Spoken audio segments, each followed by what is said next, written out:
નમસ્કાર ખેડૂત મિત્રો, ખેડૂત સેવા ભાવતાલ યુટ્યુબ ચેનલમાં સ્વાગત છે। તારીખ 15/8/2024ના સવારના મહત્વના હવામાન સમાચાર। ચેનલમાં હોય તો ચેનલને સબસ્ક્રાઇબ કરવાનું ભૂલતા નહીં।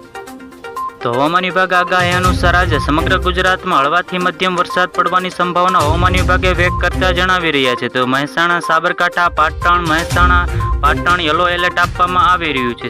તેમજ દાહોદ, છોટાઉદેપુર, નર્મદા, ભરૂચ, સુરત પણ વરસાદનું યલો એલર્ટ આપવામાં આવી રહ્યું છે। તો બનાસકાંઠા, સાબરકાંઠા, મહેસાણા જેવા વિસ્તારોમાં પણ હળવાથી મધ્યમ વરસાદ પડવાની સંભાવના હવામાન વિભાગે વ્યક્ત કરતા જણાવી રહ્યા છે। તો હવામાન વિભાગ આગાહી અનુસાર આજે સમગ્ર ગુજરાતમાં હળવાથી મધ્યમ વરસાદ પડવાની સંભાવના હવામાન વિભાગે વ્યક્ત કરતા જણાવી રહ્યા છે। તેમ છતાં હવામાન વિભાગે અનુસાર આજે સમગ્ર ગુજરાતમાં હળવાથી મધ્યમ વરસાદ પડે તેવી સંભાવનાઓ છે। તો વરસાદનું યલો એલર્ટ આપવામાં આવી રહ્યું છે। નવસારી, વલસાડ, દમણ, દાદરાનગર હવેલીમાં યલો એલર્ટ આપવામાં આવી રહ્યું છે। તો સૌરાષ્ટ્ર કેટલાક વિસ્તારોમાં પણ યલો એલર્ટ આપવામાં આવી રહ્યું છે। તો પોરબંદર, જૂનાગઢ, અમરેલી, ભાવનગર જિલ્લાઓમાં સમાવેશ થયો છે, જેમાં યલો એલર્ટ આપવામાં આવી રહ્યું છે। તો હવામાન વિભાગ હળવાથી મધ્યમ વરસાદ પડવાની સંભાવના હવામાન વિભાગે વ્યક્ત કરતા જણાવી રહ્યા છે।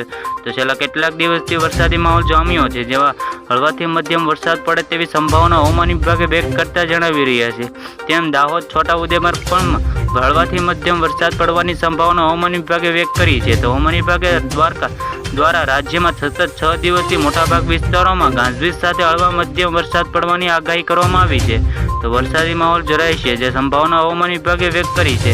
તો રાજ્યના ઉત્તર અને દક્ષિણ અને સૌરાષ્ટ્રના સહિત અનેક વિસ્તારોમાં ગાજવીજ સાથે ધીમે ધારે વરસાદ પડવાની સંભાવનાઓ હવામાન વિભાગે વ્યક્ત કરતા જણાવી રહ્યા છે। તો 16 ઓક્ટોબર સુધી રાજ્યના હળવાથી મધ્યમ વરસાદ જોવા મળી શકે છે, જ્યારે કે રાજ્યના ઉત્તર અને દક્ષિણ સૌરાષ્ટ્રના સહિત અનેક વિસ્તારોમાં ગાજવીજ સાથે ધીમી ધારે વરસાદ જોવા મળી શકે છે। તો હવામાન વિભાગે આગાહી કરતા જણાવી રહ્યા છે, તો સંભાવનાઓ વ્યક્ત કરતા જણાવી રહ્યા છે। તો આવી જ રીતે ખેડૂત મિત્રો ફરી મળ્યા, જોતા રહો ખેડૂત સેવા ભાવતાલ યુટ્યુબ।